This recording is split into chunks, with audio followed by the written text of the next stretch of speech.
창세기 1장 1절 말씀입니다.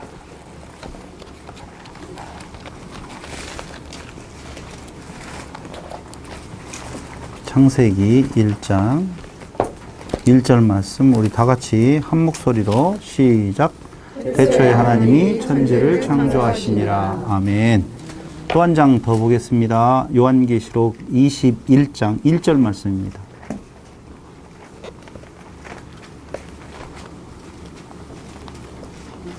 (21장) 1절 말씀, 제일 첫 번째하고 제일 마지막 부분이죠. 21장 1절 말씀 다 같이 큰 목소리로 한 목소리로 시작. 또 내가 새 하늘과 새 땅을 보니 처음 하늘과 처음 땅이 없어졌고 바다도 다시 있지 않더라. 아멘. 창세기 1장 1절하고 요한계시록 21장 1절하고 비슷하게 느껴지죠? 네. 비슷하게 느껴져요. 땅 나오잖아요. 하늘 나오고. 그런데 요한계시록 21장에서는 옛 땅, 처음 하늘 없어졌다 그러잖아요. 그러니까 처음 땅, 처음 하늘은 어디를 말하느냐? 창세기 1장 1절에 천지, 하늘과 땅을 지었다라고 할 때 그게 처음 하늘, 처음 땅이에요.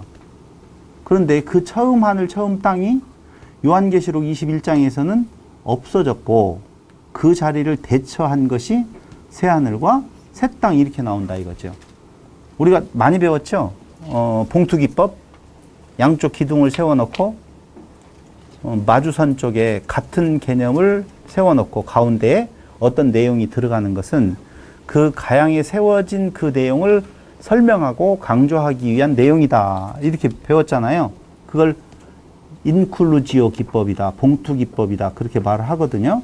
그러니까 봉투에 벽이 세워지고 그 가운데 들어있는 내용물은 그 벽에 대한 내용을 자세히 설명할 뿐만 아니라 더 강조하기 위한 거다라고 말씀을 드렸습니다. 그러므로 성경은 한 권이라고 말을 할 때에 처음 출발점이 천지, 하늘과 땅으로 출발하고 마지막 끝나는 것이 새하늘과 새 땅으로 끝나요. 하늘 땅. 바뀐 것은 새하늘과 새 땅. 여기 천지가 없어지고 그 천지가 새하늘과 새 땅으로 바뀌었다라고 하는 거거든요. 그러니까 하나님이 처음 지으신 것이 천지면 하나님의 마지막 지으신 완성은 새하늘과 새 땅 이렇게 보시면 되는 거예요. 그럼 그 가운데 있는 내용들은 뭘 말하는 건가? 여러분 너무 쉽죠? 강조? 다 같이 시작. 너무 쉽죠? 이럴 때 황당하잖아요. 지금 뭔 말 해야 될지 모르겠는데 쉽다고 너는 다 준비해 왔으니까 쉽겠지 이렇게 말하고 싶을 거예요. 말 그대로 그냥 풀어볼게요. 처음 하늘, 처음 땅이 없어지고 새 하늘과 새 땅으로 지금 바뀌어졌어요. 그렇죠? 그럼 어떻게 바뀌어졌느냐 하면 그 내용이 가운데 다 들어있는 거예요. 처음 하늘과 처음 땅이 새 하늘과 새 땅으로 바뀌어졌어요. 자, 이거 창조라고 이야기하죠? 창조, 새 하늘과 새 땅, 새 창조. 창조가 새 창조로 바뀌었어요. 근데 창조가 새 창조로 어떻게 바뀌었냐 하면 그게 창세기부터 시작해서 요한계시록 끝까지 다 설명하는 거라 그 말입니다. 그 안에 그걸로 설명하면 끝나요. 그러므로 성경을 어떻게 볼 것인 건가? 성경의 주제를 정해놓고 그 주제에 따라서 성경을 해석해가는 것이 보통 신학계의 모습인데요. 이제까지 우리가 알고 있었던 성경에 대한 내용의 해석 방법은 구속사가 주류를 이루었어요. 인간의 구원, 역사를 기록해 놓은 것이다 라고 이야기를 했어요. 두 번째 많이 회자되었던 내용이 구속사가 목적이면, 구속이 목적이면 애시당초 타락할 때에 하나님이 막으셨으면 될 거 아니냐 라고 하는 생각이 들어가기 때문에 아니다. 구속은 일부분일 수 있지만 그 목적은 하나님의 나라다 라고. 하나님의 나라와 천국은 좀 다른 개념이에요. 천국은 우리가 보통 천국이라고 하면은 많이 배웠던 자손 땅 통치가 있는 어떠한 공간적 개념이 많이 들어와 있어요. 그렇죠? 맞잖아요. 천국이다 그러면은 천국 간다, 천국이 온다? 간다예요. 천국 하면 간다는 개념이 굉장히 강한데 마태복음에서 천국이라고 번역되어진 내용 그거와 성경이 말하고 있는 우리가 흔히 말하는 천국은요. 천국이라고 표현하지 아니하고 하나님의 나라로 표현을 하고 있어요.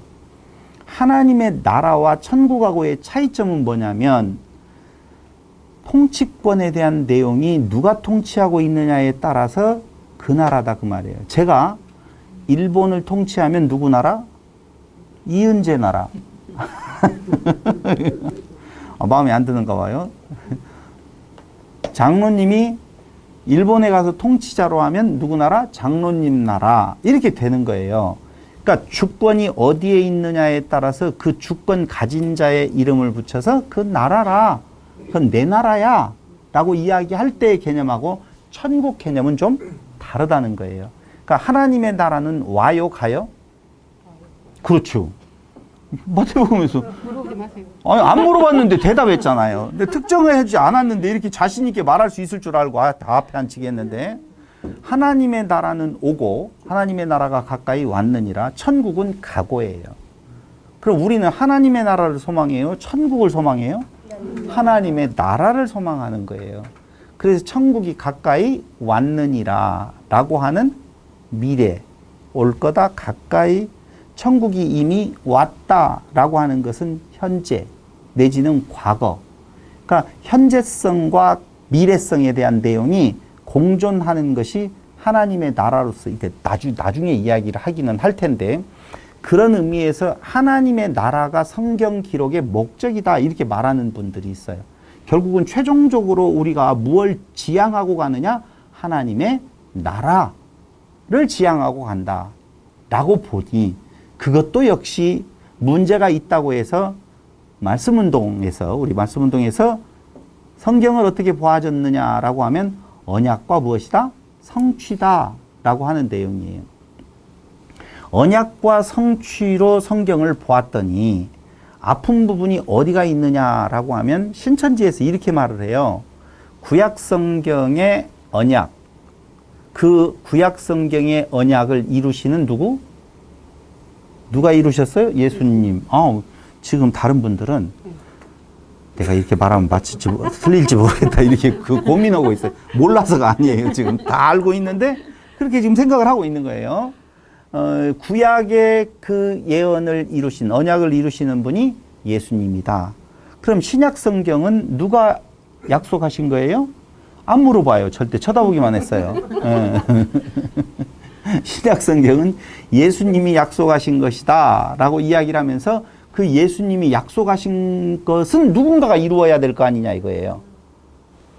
구약에 약속하신 것은 누가 이루고 예수님에 의해서 이루시고 신약이라고 하니 새로운 약속은 누군가가 그렇지 이만희가 대답 잘하셔요. 아주 잘 앉혔어요. 여기에 이만희가 이룬다 이긴 자라고 하는 쪽에서 그렇게 신천지가 지금 풀어가고 있어요. 새천지라고 그래요. 요새는요. 신천지가 이제 자꾸 사람들의 뭔가 그래서 새천지라고 이야기를 하는데 거기에 대해서 아니 틀린데? 이렇게 말을 하기에는 논리가 없어요. 기독교에서. 이만희가 왜 새로운 약속을 이루는 자야? 이렇게는 말할 수 있어도 그 논리, 구약을 이루는 예수님, 예수님의 약속을 이루는 누군가, 그 누군가는 이긴 자로서의 이만희.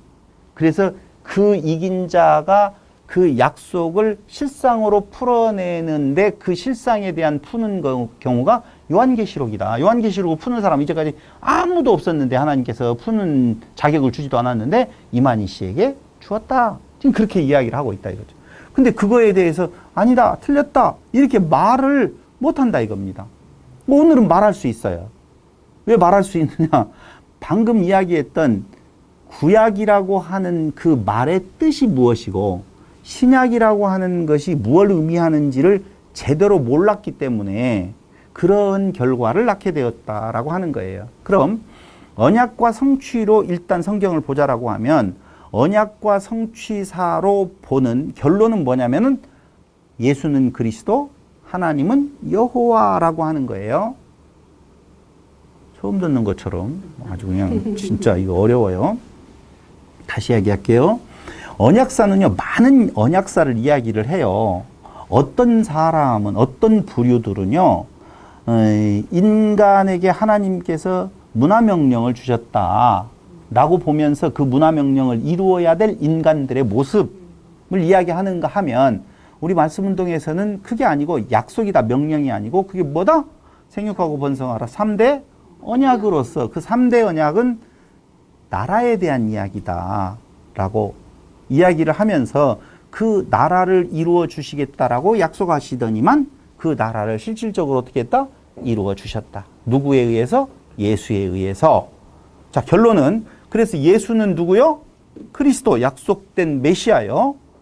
메시아를 보내주겠다라고 약속을 했으니 그 약속대로 메시아를 보내주신 분은 누구다? 여호와, 하나님이시다. 이렇게 이야기를 해요. 좋아요. 그렇게 결론이 났어요.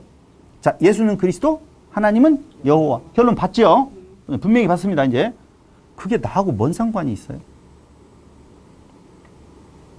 하나님이 여호와라고 하는 그 결론과 나하고는 무슨 상관이 있냐고요. 그럼 우리가 성경에서 요한복음에서 말하는 것처럼 너희가 성경을 상고하는데 그 성경이 나에 대해서 말한다? 근데 그 성경을 볼 때 왜 봐요? 영생을 얻을까 하고, 그럼 영생을 얻을까 하고 봤더니 누구에 대해서 말하더라? 메시아를 약속하더지만 메시아로서 예수가 드러나더라. 좋아요. 알았어요. 예수가 메시아인 줄 알았어요. 그래서 하나님 여호와의 약속대로 다 이루어졌어요. 근데 내가 나 영생하고는 무슨 관계가 있냐고요.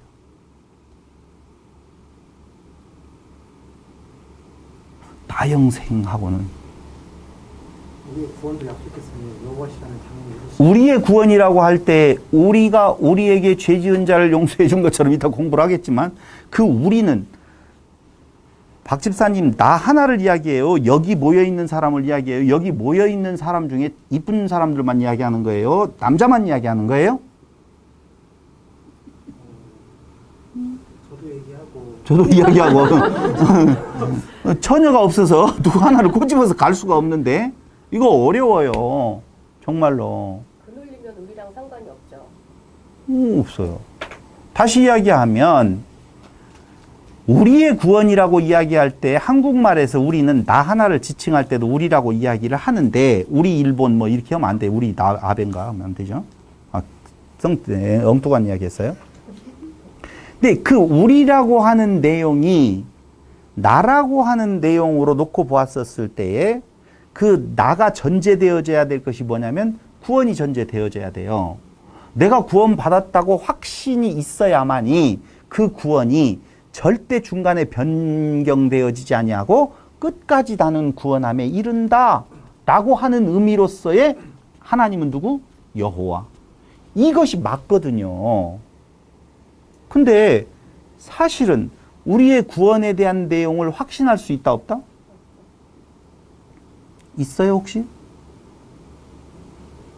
여러분 여기에서 이제 우리가 큰 문제를 갖게 되어져요. 그럼 우리는 구원을 얻었다라고 모여서 말하는 사람마다 다 구원을 얻었다고 말하는데 조금만 넓혀가지고 여기서 끝나지 말고 한국 교회에 그 교회가 얼마나 많아요.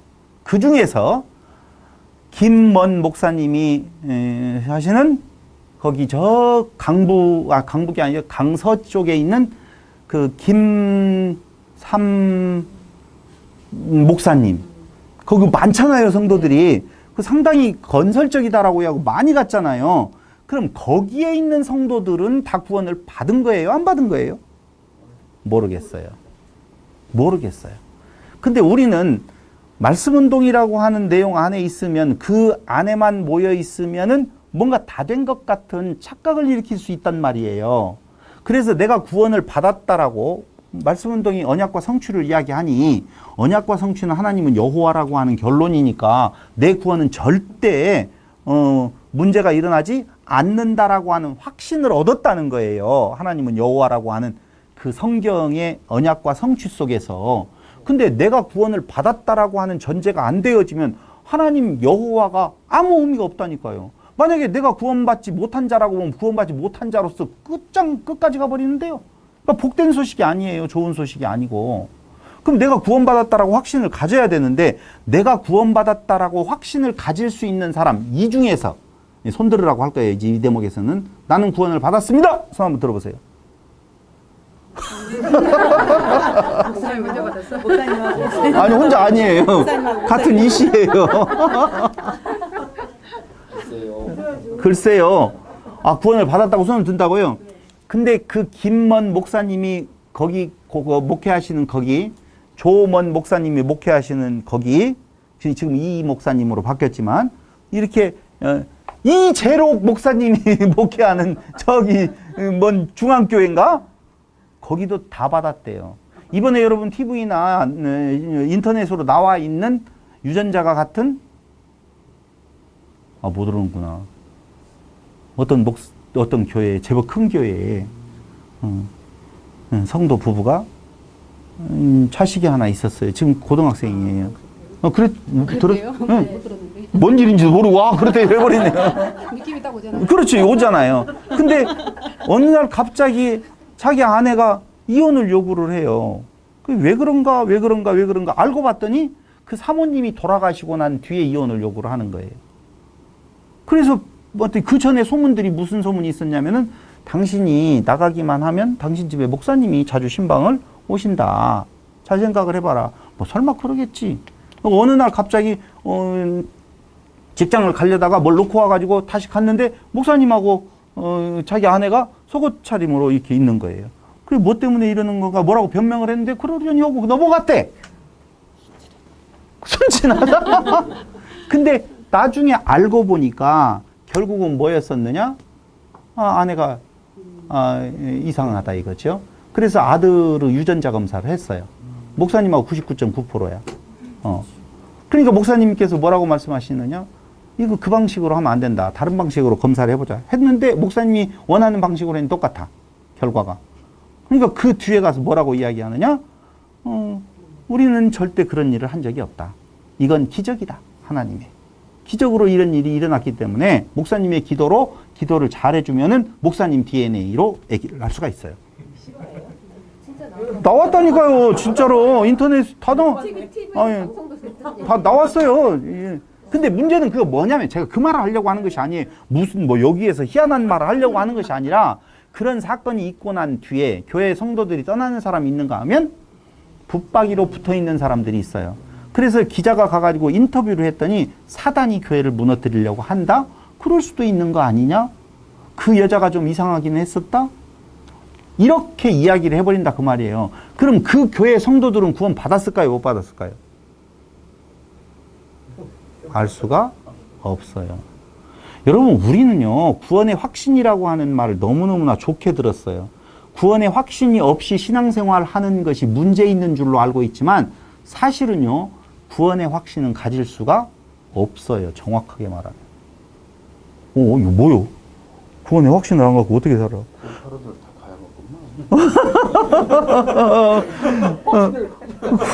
구원파는 구원의 확신을 준다고 그러잖아요. 그게 바로 이단이에요. 구원의 확신을 가질 수 있다면 깨어있으라는 말이 필요해요? 안 필요해요? 안 필요해요. 깨어있으라는 말이 왜 필요하겠어요? 이때 이제 문제가 생기는 거예요. 그럼 깨어있으라는 말이 성경의 윤리대로 율법대로 잘 살으라는 말로 알아듣는 순간 이제 정말 함정에 빠지는 거고 그 말이 아니에요. 깨어있으라는 말은 율법을 지켜 행하라는 말이 아니에요. 그것이 도리어 기름을 준비하지 않는 처녀들의 모습이에요. 뭐가요? 율법을 지켜 행한다라고 하는 것이. 다시 정리해서 말씀을 드리면 언약과 성취사 속에 나타난 예수는 그리스도시요 하나님은 여호와라고 하는 결론은 성도들이 내 구원에 확신이 있다고 할 때, 난 구원 받았다라고 할 때 이 구원이 혹시 내 어떤 잘못으로 인하여서 깨지지는 않을까 불안할 때에 언약과 성취 속에 나타난 하나님은 변개하심이 없으니 나는 확실히 구원 받았어. 라고 통하는 논리가 무엇냐면 예정론이에요. 예정론. 한 번 창세 전에 믿기로 정하진 자는 죽어도 믿고, 그렇지 육이 된 것으로 예정된 자는 육이 되어진다는 거거든요. 이것도 아픔이 있는 거예요. 예정론이라고 하는 거죠. 오, 이거 큰일 났다 이제. 예정론을 네가 무너뜨려? 너는 이제 죽었다고 봐. 여러분 그렇게 예단하시면 안 돼요. 정말 우리는 오늘 밤에 죽었어요. 죽음을 통하여서 안식에 들어갈 수 있다는 사실을 아셔야 돼요. 죽자고요. 죽는 게 좋아요, 여러분. 죽지 못한다니까요. 죽을 수조차도 없는 존재가 인간인 거예요. 그래서 언약사에 대한 내용도 사실은 문제를 가지고 있어요. 우리가 하나님은 여호와라고 하는 내용으로 알고 예수는 그리스도라고 하는 알고 거기에서 다 됐다라고 생각하는지 모르겠지만 생각을 해봐요. 말씀운동에 그 갈라지는 역사를. 갈라지는 역사 있잖아요. 아니요. 안 갈라져야만이 참단이라는 말이 아니고 누구나 다 이야기하는 것처럼 우리는 거기에 맞아. 그러니까 됐어. 라고 생각하지 말자는 거예요. 그러한가 하여 상고해 볼 필요가 있는데 언약사도 이렇게 문제가 있어요. 하나님의 나라도 문제가 있어요. 사실은. 예정론 내에서 하나님의 나라가 목적이면 이렇게 고생시킬 필요 있어요, 없어요? 없잖아요. 그게 목적이라고 보면 하나님 나라를 지어놓고 다 그쪽으로 그냥 한꺼번에 이주시키면 될 걸 가지고 뭐 이렇게 알겠다. 은혜가 은혜임을 깨달아 알게 하려고 그러려고 그러죠? 여기까지 왔는데 이제 나오지를 못했잖아요. 조금만 기다리세요. 은혜가 은혜됨을 아는 것이 무슨 뜻을 가지고 있는지에 대한 내용을 말씀을 드릴게요. 마찬가지로 구속사도 마찬가지예요. 구속이 목적이면 애시당초 선악을 아는 지식나무를 만든다 안 만든다? 안 만든다는 거예요. 그래서 구속사, 하나님의 나라, 언약사라고 하는 것은 성경에 나오고 있는 지엽적인 부분이지 그게 성경 전체를 관통하는 하나의 주제는 아니다라고 말하고 싶은 거예요. 아니, 말하고 싶은 것이 아니라 그렇게 봐야 돼요. 그럼 성경은 무엇로 통일되게 볼 수가 있는 건가? 여러분들이 말할 수 있어요. 내가 예언해요. 내가 말할 수 있다고. 말할 수 있죠?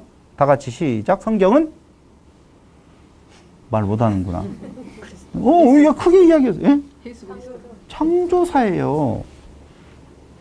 성경은 무엇에 대한 이야기냐면요, 창조사다. 하나님의 창조의 역사를 기록한 책이 뭐다고요? 성경이에요. 그럼 하나님은 첫 창조하셔요. 그게 천지, 하늘과 땅이에요. 참 재미난 것은요, 하늘과 땅을 지었는데 갑자기 뭐가 생기냐면 궁창이 생기거든요. 궁창이 생기잖아요. 그 궁창을 생기면서 하늘이 셋으로 나누어지네요. 하늘이? 그게 무슨 하늘이냐 하면은 우리가 바울이 같다라고 하는 삼층천 이야기하죠. 그건 삼층천의 하늘이 아니고 첫째 하늘, 둘째 하늘, 셋째 하늘을 말하는 거예요. 그 궁창이 둘째 하늘 되시는 예수를 말하는 거고 셋째 하늘은 지성소에 대한 내용을 이야기를 하는 건데요. 조금 있다가 더 다른 이야기 넘어가면 오늘 진짜 시간 못 가니까 그렇다라고 보면 성경은 무엇을 말하는 건가? 첫 창조에 대한 내용으로 시작해서 새 창조에 대한 내용으로 끝나는 인클루지오 기법에 의한 창조 역사를, 하나님의 창조 역사를 말해주는 것이 성경이다 라고 보시면 정확하다 그 말입니다. 그럼 성경이 말하는 내용은 뭐냐? 아까 이야기한 대로 창세기 1장 1절 태초에 하나님이 천지를 창조하시니라. 그리고 두 번째, 하늘과 땅의 이야기로 시작되어지는 성경은 요한계시록 21장 1절에 또 내가 새하늘과 새 땅을 보니 처음 하늘과 처음 땅이 없어졌고 바다도 다시 있지 않더라 라고 이야기하네요. 이게 바로 새하늘과 새 땅에 대한 이야기로 마치게 되어지는데요. 그러므로 성경은 옛 하늘과 옛 땅을 새 하늘과 새 땅으로 만들어 가시는 창조를 무슨 창조? 새 창조해 하시는 하나님을 계시해주는 책이다 그 말이에요. 거기까지는 이해됐어요. 충분히 이해됐으리라고 보고, 그렇다라고 보면 창조의 대상인 천지, 창조의 마침인 새하늘과 새 땅은 도대체 무엇을 말하는 건가, 이렇게 먼저 보셔야 돼요.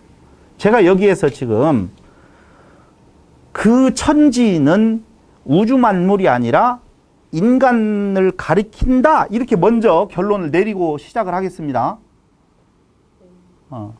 창조는 우주를 어떻게, 여러분, 우주는요, 우리가 생각하는 것 이상으로 엄청나게 커요. 어느 정도로 크냐면은요, 우리 별이, 우리 지구별이 들어있는 것을 은하계라고 하는데, 이 은하계에 7천억 별이 있대요. 한 은하계에 7천억, 지구와 같은 별이 7천억 개가 있대요. 근데 그 은하계가 몇 개 있느냐? 7천억 개가 있대요. 그러니 7천억 은하계에 7천억 별이면 우리는요, 보이지도 않을 뿐만 아니라 세 발의 피도 아니라 없다니까, 지구 자체가 없는 거예요. 그런데 그 우주 창조에 대한 내용을 이 성경에다 말해주려고 하는 것이다. No! 아니고요. 천지는 인간을 말하는 거고, 새하늘과 새 땅도 누구에 대한? 인간에 대한 이야기를 해요. 그래서 인간의 처음 상태는 어떠지요? 티끌이죠. 티끌이에요. 근데 그 티끌의 상태를 창조 1장에서 뭐라고 이야기하느냐면은 혼돈하고 공허하며 흑암이 깊음 위에 있더라. 그게 누구의 상태? 인간의 상태예요. 그런데 그게 다 거치어져요.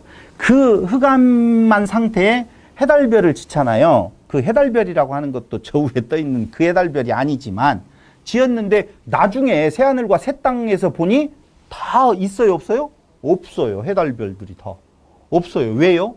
예수만 있더라. 예수가 빛되어서. 없어요. 그러므로 새하늘과 새 땅도 누구에 대한 이야기냐?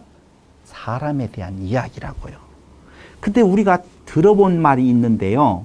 무슨 말을 들어봤냐면요, 성경을 연구하는 데 있어서 성막론이 참 중요하다라는 이야기 들어봤어요? 이거 들어봤어요?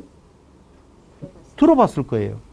그러니까 이게 뭐냐면요, 하나님이 그 인간을 창조하실 때에 그 옛 하늘과 옛 땅에 대한 모습을 어디에다 표현해 놓았냐면은 성막과 성전에 표현되어져 있어요. 성막과 성전에. 그래서 성막과 성전을 잘 이해하게 되어지면 우리는 하나님의 창조 질서에 대한 내용을 알 수가 있게 되어지는데요. 보세요. 그럼 성막과 성전이 있었어요. 그건 당연히 옛 하늘과 옛 땅 아래에서 지어졌던 건데, 새 하늘과 새 땅에서는 뭐가 있어야 될까요? 그걸 여러분들이 같이 찾아보는데요. 요한계시록 21장 2절로 넘어가 봅니다.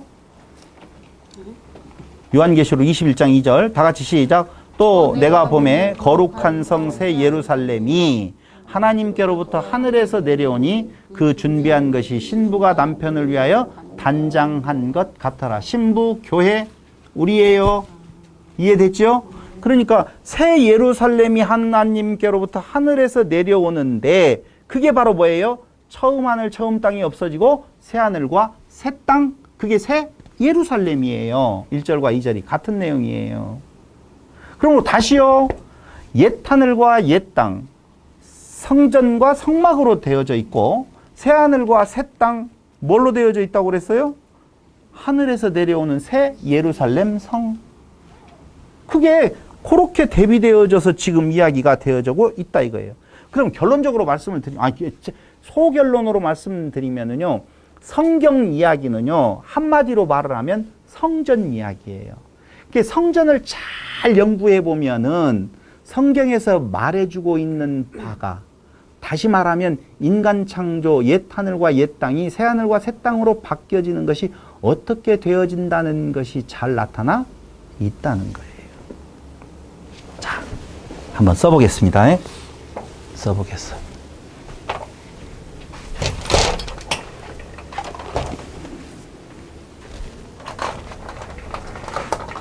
우리가 성경의 역사에 보면은요, 성막이라고 하는 성전 개념이요, 딱 3번 나오는데요. 3번 나와요. 그게 어떻게 나오느냐면요. 요렇게 한번 그려보겠습니다. 첫 번째 성전 성막은 어디에서 나오죠? 죄송해요. 물어봐서. 여기 하늘과 땅이지요. 여기는요. 새하늘과 새 땅이에요. 근데 그것을 표현해주고 있는 것이 뭐라고요? 성전이라고 그랬잖아요. 성막. 첫 번째 땅 위에 세워진 성전이 성막이 뭐예요? 이러면 안 되는데. 에덴이에요, 에덴. 에덴. 뭐가 있어요, 에덴에는? 제사장 있어요, 없어요? 당연히 있어요. 에덴에는 누가 계셔요? 하나님 계셔요.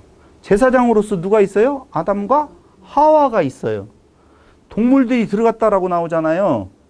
동물도 살지요. 그것도 다 애니멀이 아니에요. 사람 동물을 지금 이야기를 하는 건데 그건 나중에 이야기도 하고. 그러니까 하나님이 계시고 땅의 사람과의 연결 장소인데 제사장으로서는 누가 있다고요? 아담과 하와가 있더라라고 하는 겁니다. 두 번째 성전이 하나 지어지네요. 그게 뭐예요? 그게 우리가 말하고 있는 성막과 어디에서 성막? 광야에서의 성막과 이스라엘 땅, 가나안 땅에서 성전이 있죠. 여기에도 당연히 뭐가 있어요? 하나님 계셔요? 안 계셔요?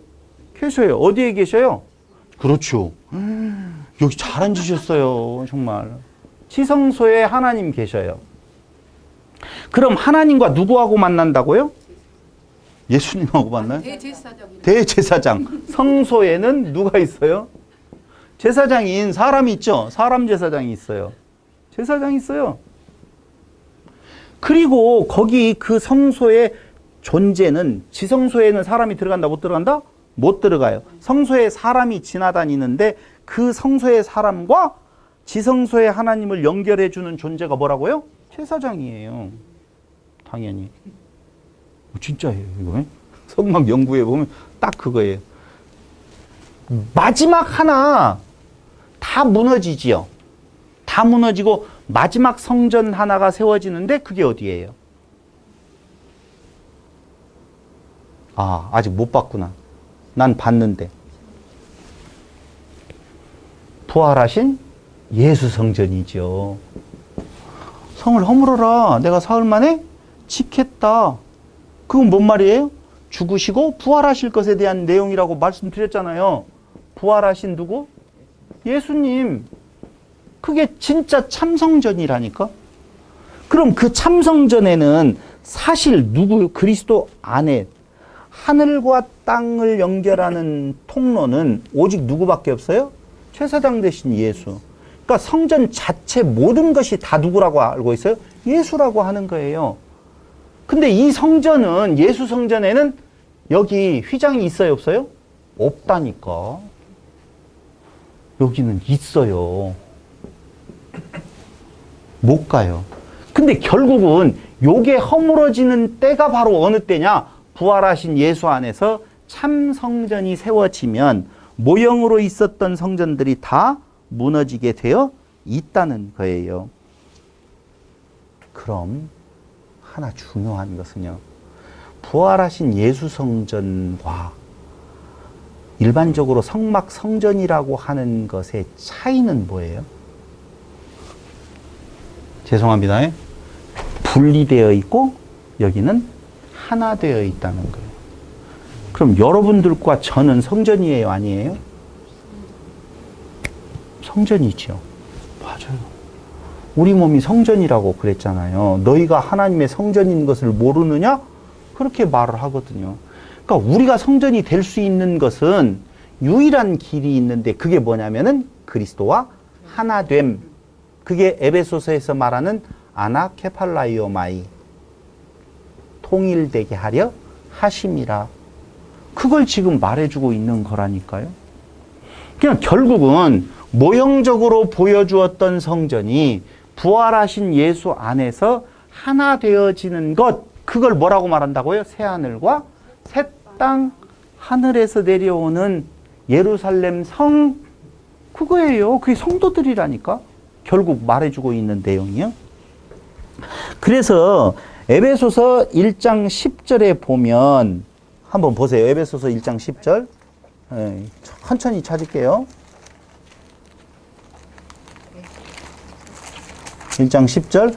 하늘에 있는 것이나 땅에 있는 것이 다 그리스도 안에서 통일되게 하려 하심이라. 이 통일이라고 하는 것이 아나케팔라이오마이 헬라어로 하나됨이라는 뜻이에요.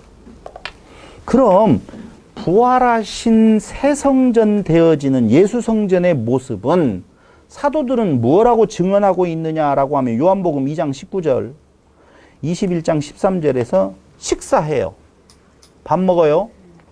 그리고 누가복음 21장 27절에 보니까 대화가 가능하네요. 누가복음 24장 31절 36절에서는 사라지고 바로 나타나시기도 하고, 우리들이 너무너무나 잘 알고 있는 요한복음 20장 19절에는 재밌는 이야기, 벽 뚫고 예수, 벽 뚫고 퓨처가 아니라 벽을 뚫고 들어오시기도 하고 나가시기도 하더라 그 말입니다. 이게 바로 부활하신 성전 되시는 예수님의 모습인데요. 성막과 성전은 결국 창조세계 전체를 요약하는 모형으로서 무엇이요? 여기 옛 성전 모습들이에요. 성막 다. 그것이 결국은 어디를 지향하고 있는 건가? 새로운 새하늘과 새 땅으로서의 예수 성전 안에, 우리가 그 안에 들어가서 우리는 없고 그 예수님 밖에 남지 아니하는 하나. 그렇잖아요. 여기 휘장이 딱 있잖아요. 이건 누구라고 그랬어요? 예수라고 그랬잖아요. 이게 갈라짐으로 말미암아서 하늘과 뭐가? 땅이 하나 되어진다니까? 히브리에서 둘이라고 하는 의미는요, 본래 하나였던 것이 나누었다가 다시 하나 되어진다라고 하는 의미를 가지고 있어요. 그러니까 하나인데 둘로 나눠요. 누구예요? 아담 원래 하나였어요. 근데 어떻게 나누어요? 둘로 나누어요. 나누는 목적은 뭐 때문에 나누죠? 하나 되게 하려고. 하나 되게 한다고 그랬잖아요. 그게 뭐예요? 남자가 여자를 만나서 둘이 결혼하는 것이 비밀이라고 그랬죠. 근데 부모를 떠나라고 이야기할 때 아담에게는 부모가 있어요, 없어요? 없어요. 아담 부모가 어디에 있어요? 그러니까 아담이라고 하는 존재가 누구를 말하냐면은 예수를 말하는데, 예수께서 아버지를 떠나서 신부되는 교회를 맞이해 가지고 하나 되어져요. 그러니까 그 안에서 선택했다라고 하는 말이 그런 의미라니까요. 종국에 가서는요, 무엇 만드시는 거예요? 하나님 만드시는 거예요. 예수는 하나님이세요, 인간이세요? 하나님이시죠. 그럼 하나님에게서 분리되어서 다시 하나님이 하나 되었어요. 뭐가 된 거예요? 하나님 된 거예요. 여러분들과 저는 구원받은 존재라고 전제하고 이야기한다면 하나님이에요, 아니에요? 하나님이에요. 그래서 태초에 하나님이 천지를 창조하시니라고 이야기할 때 그 쓰는 단어가 엘로힘이지요. 엘로힘은 단수, 복수? 복수. 왜 복수가 되어져요? 엘로힘 복수가 창조를 하는데요. 아까 창조는 무엇을 말한다? 사람 창조라고 그랬어요. 이 형태를 갖게 만드는 것이 창조가 아니에요. 근데 본래 그 사람, 그 짐승 같은 그러한 존재, 티끌 같은 존재를 신의 존재로 만들어 가는데 그건 누가 하는 건가? 하나님들이 해요. 엘로힘들이 한다 그 말입니다. 그래서 우리들을 이용해서 뭐가 말씀이 증거되어질 때 우리가 거기에 창조의 역사에 동참하는 거라니까요. 하나님이 나를 이용을 해서 창조를 해나가고 있는 거예요. 이게 정말 중요한 이유는요, 그 때와 시 알지 못한다 안다? 모른다고 그러죠. 어느 때? 쉰텔레이아. 쉰텔레이아라는 말은 세상 끝. 세상 끝이라고 하는 단어는 두 단어가 있는데요. 하나 헬라어에 쉰텔레이아가 있고 텔로스라고 하는 단어가 있는데요. 쉰텔레이아는 우리가 알고 있는 세상 끝이에요. 종말의 때. 그때를 말하는데, 텔로스는 무엇을 말하는 거? 어떤 일의 마침이에요. 그러니까 세상 끝에 무슨 징조가 있습니까? 라고 이야기할 때 그들이 말하는 것은 쉰텔레이아를 물어봐요. 근데 그건 이제 다음 시간에 해야 되는데 24장이 벌써 나오면 안 되는데 이게 막 들어가가지고 섞어지니까 이게 오버 안 하려고 하겠습니다. 그럼 방금 이야기한 대로 결국은 성경이라고 하는 것이 무엇이다? 창조 역사다라고 이야기할 때 그 창조는 사람 창조인데 사람 창조에 대한 그림자로서 보여주는 것이 성막이에요. 성막론이다. 그래서 성막을 잘 연구해 보면 성막의 변천사를 연구해 보면은 하나님이 어떠한 분이신가에 대한 내용이 잘 드러나게 되어져 있어요. 자, 보세요. BC 586년에 남유다는 바벨론에 포로되고 솔로몬 성전은 결국은 무너져요. 처음으로 가나안 땅에 들어와서 아주 아름답고 웅장하게 지었던 솔로몬 성전, 그게 결국은 무너지잖아요. 무너져요. BC 586년에 무너집니다. 그러니까 성전은 무엇으로 봤냐면 조금 전에 이야기한 것처럼 하늘과 땅을 연결하는 통로라고 그랬잖아요. 그럼 땅의 존재인 이스라엘과 하나님을 연결하고 있는 유일한 통로가 어디? 성전이었는데 그 성전이 무너짐으로 말미암아서 누구에 의해서? 느부갓네살 왕에 의해서 무너짐으로 말미암아서 그들은 절망 속에 빠지는 거예요. 하나님을 알 수가 없어요. 연락이 안 돼요. 그러니 그들이 바벨론 포로에서 페르시아에 의해서 돌아오게 되어질 때 첫 번째로 해야 될 일이 뭐예요? 성전 재건이에요. 그래서 돌아와서 첫 번째 하는 일이 무엇이었었냐면은 제일 먼저 수룹바벨 성전, 제2성전이라고 하는 성전을 짓기 시작하는데 여러 가지 우여곡절 끝에 주전 516년 다리오 왕 때의 성전 건축이 완공이 되어집니다. 자, 거기까지 이해됐죠? 그럼 성전 건축이 이제 완공이 되어지는데 문제는 어디에 있었느냐라고 하면 그 상태에서 어디까지 가버리냐면은 로마의 속국이 되어지는 정도에까지 오게 되어져요. 그런데 헤롯 대왕이 이스라엘의 마음을 살려고 그 수룹바벨 성전, 무너진 수룹바벨 성전이 있잖아요. 어디에 의해서? 거기에 의해서 무너지잖아요. 근데 그 무너졌던 수룹바벨 다시 재건을 했는데 그 수룹바벨 성전도 무너지니까 완전히 무너지지 않는 수룹바벨 성전을 화려하게 다시 재건하는 것이 헤롯 대왕이 하는 일이에요. 몇 년도에 시작하는 건가? 주전 20년부터 시작해가지고 주후 약 67년, 66년경에 완전한 리모델링을 하게 되어지는데요. 그 리모델링을 하고 있었을 때에 누가?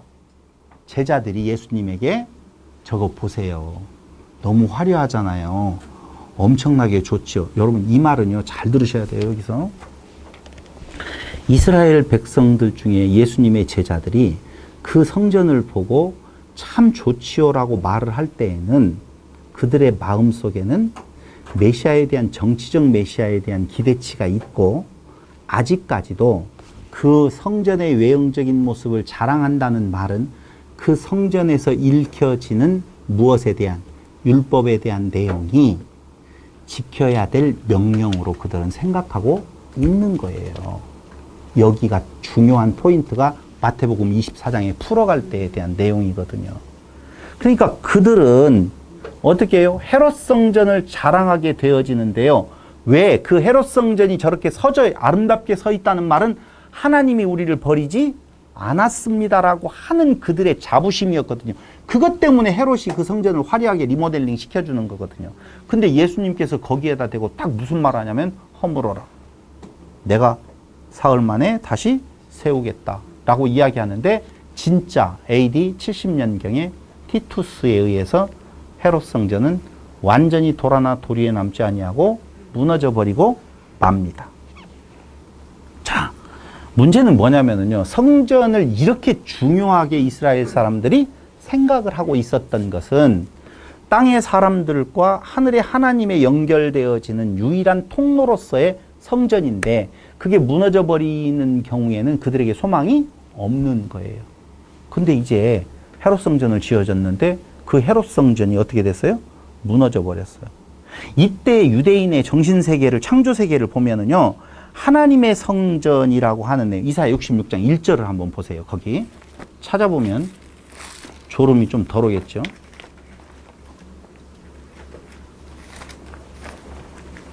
이사야. 66장 1절. 제가 읽을게요. 여호와께서 이와 같이 말씀하시되 하늘은 나의 보좌, 땅은 나의 발판. 너희가 나를 위하여 무슨 집을 지으랴? 내가 안식할 처소가 어디랴? 이스라엘 백성들은 성전이 하나님이 계시는 곳이라고 생각해서 그들하고 통하는 통로라고 생각을 했는데 하나님은 말하기를 하늘은 나의 보좌요, 땅은 나의 뭐라고요? 발판이라고 이야기를 하고 있다 그 말입니다. 근데 이 말씀을 어떻게 받아들이냐면요, 하늘은 보좌요, 땅은 주의 발등상인데 창조 세계의 그 중심에 건물 하나가 놓여 있다. 다시 말씀드리면 온 우주를 창조하신 하나님의 세계, 이해됐죠? 그게 이사야 66장 1절이에요. 근데 거기에 그 하나님과 통하는 건물 하나, 그게 뭐라고요? 성전이다. 이렇게 그들은 생각을 하고 있었다니까. 그들. 그게 시편 132편 7절을 한번 보세요. 시편 132편 7절.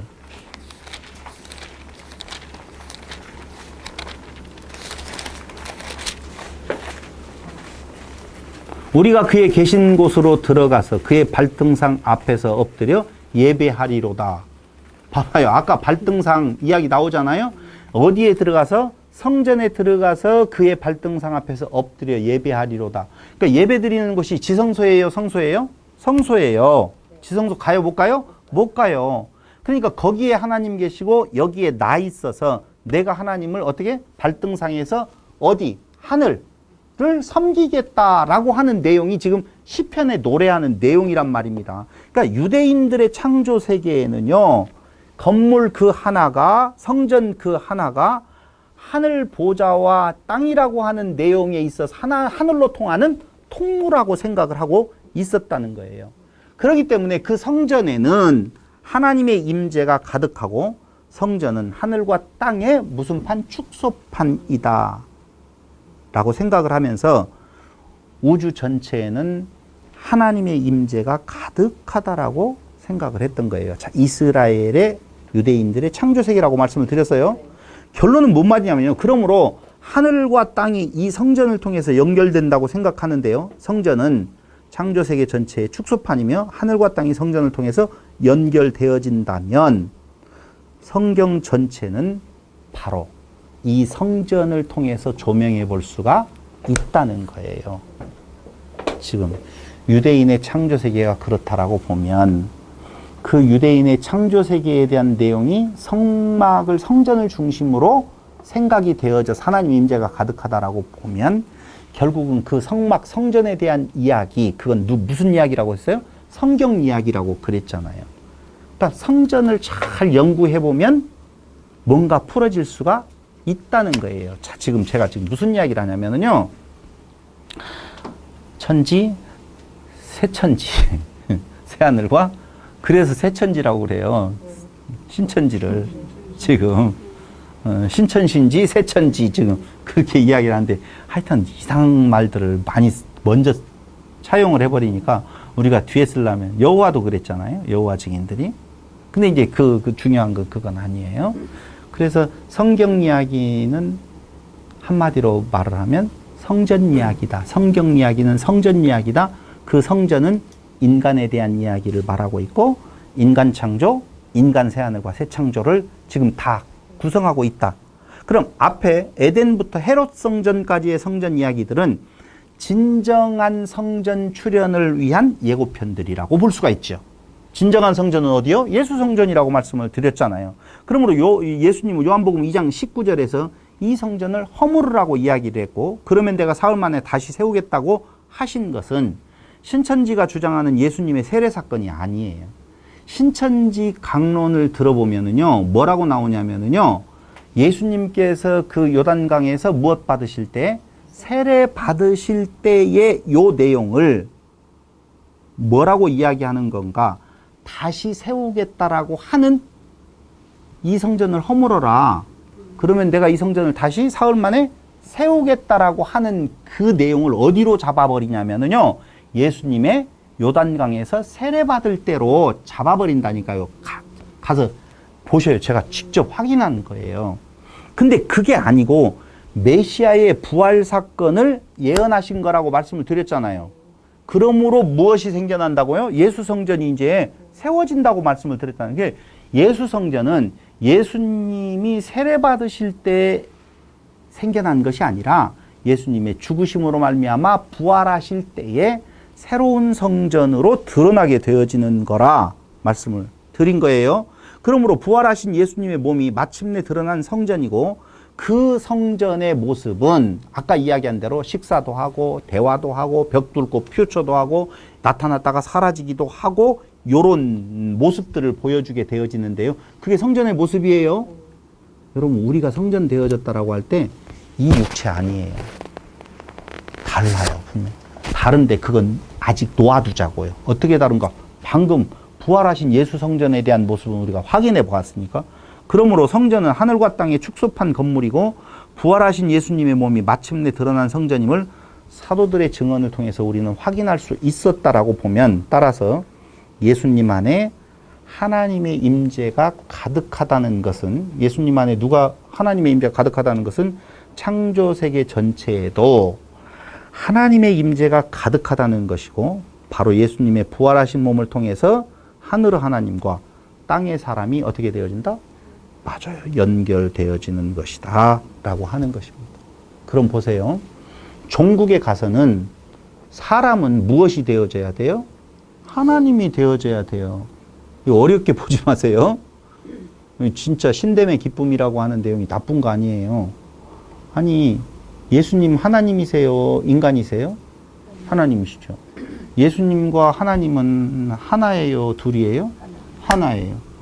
예수님과 교회는 하나예요? 둘이에요? 하나예요. 그럼 3단 논법. 하나님과 예수님이 하나고, 예수님과 우리가 하나이니 우리와 하나님이 하나다. 맞아요? 틀려요? 이거 안 거북스럽죠? 근데 거북스러운 것이 왜 거북스럽다라고 생각을 하냐면, 하나님이니까 찬양받아야지, 대행하고 있어야 되지. 아니에요. 하나님 대신 예수님이 이 땅 위에 오셔서 무엇 받으셨어요? 고난 받으셨어요. 그거하고는 아무 상관이 없는 거예요. 결국은요, 우리가 일곱째 날 안식을 누리는 것은 어느 상태에 있었을 때 안식을 누리냐면요, 하나님과 떨어져 있어서 안식이 아니에요. 하나 되어질 때 안식이거든요. 여러분, 하나님이 거기 계시고 내가 하나님을 섬기면, 잘 섬기면 안식이에요? 불안이에요? 불안이죠. 그런 하나님으로 섬기는 것, 그게 10계명의 제1계명, 나를 다른 신으로 섬기게 하지 않겠다, 그 말이에요. 다른 신으로는 두지 않겠다, 그 말이에요. 너를 하나 되게 하겠다라고 하는 약속이 10계명의 제1계명이라니까. 다른 신을 섬기지 말라는 계명이 아니에요. 다른 신은 없어요. 신은 없어요. 하나님밖에 안 계셔요. 그러니까 석가모니를 섬기는 거 다른 신 섬기는 거예요? 아니에요? 그거 아니에요.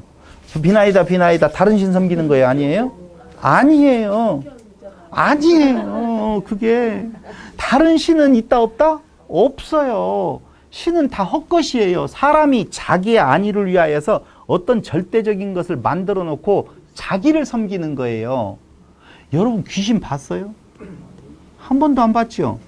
근데 한 번도 안 봤는데 왜 그렇게 귀신에 대해서 할 말이 많은지 모르겠어요.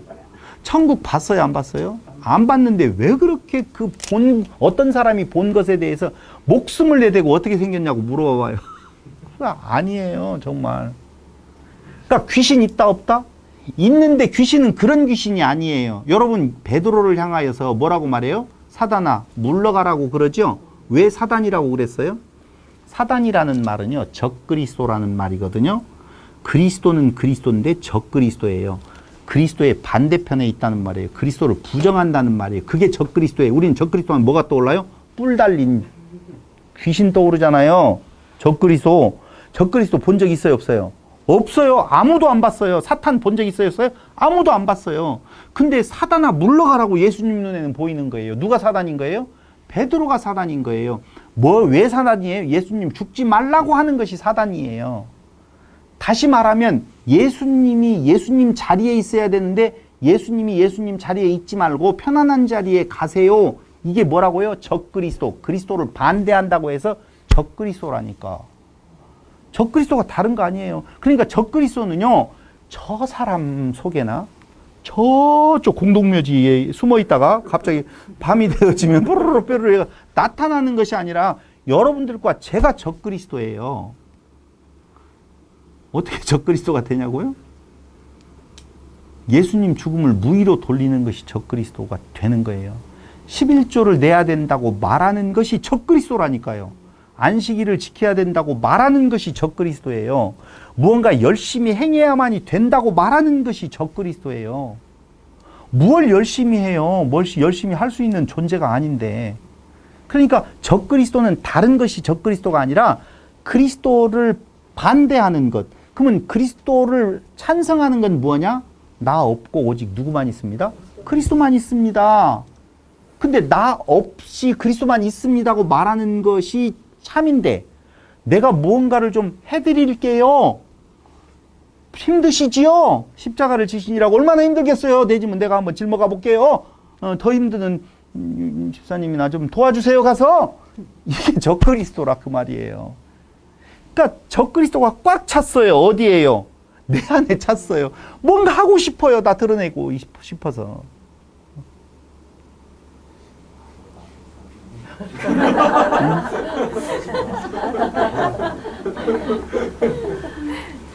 그래서 에베소서 2장 20절 보세요. 에베소서 2장 20절. 에베소서 2장 20절에 보면 이런 말이 나오죠. 너희는 사도들과 선지자들의 터 위에 세우심을 입은 자라. 이게 뭔 말이냐면요. 그리스도 예수께서 친히 모퉁이 돌이 되셨느니라. 이거 잘 들으셔야 돼요. 주춧돌. 그 다음에 모래 위에 지은 집이라고 이야기할 때 모래 위에 지은 집과 주춧돌, 반석 위에 지은 집의 차이점은 뭐냐면요. 내가 무엇인가를 구원함에 이르기 위하여서 할 수 있다라고 하는 것이 모래 위에 지은 집이에요. 반석 위에 지은 집은 나는 아무것도 할 수 없이 오직 그리스도만 존재의 의미가 있다라고 하는 것이 반석 위에 지은 집이고요. 비가 오고 바람 불고 창수가 나면 다 무너지는 것처럼 어디에? 모래 위에 세운 집은.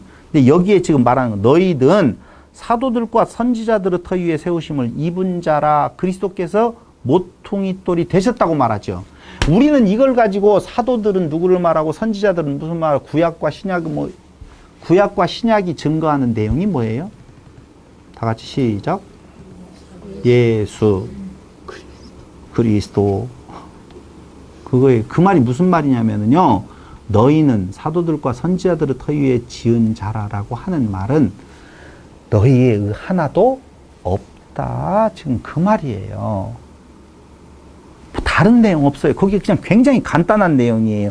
예수님의 제자, 가족, 신약교회 이 모든 자들은요. 우리의 중보자로서 부활하신 예수님이 어떻게 해요? 터가 되어서 모퉁이 돌이 되어서 그 위에 지어진 자들을 말하는 건데 거기에는 우리의 은은 하나도 없다.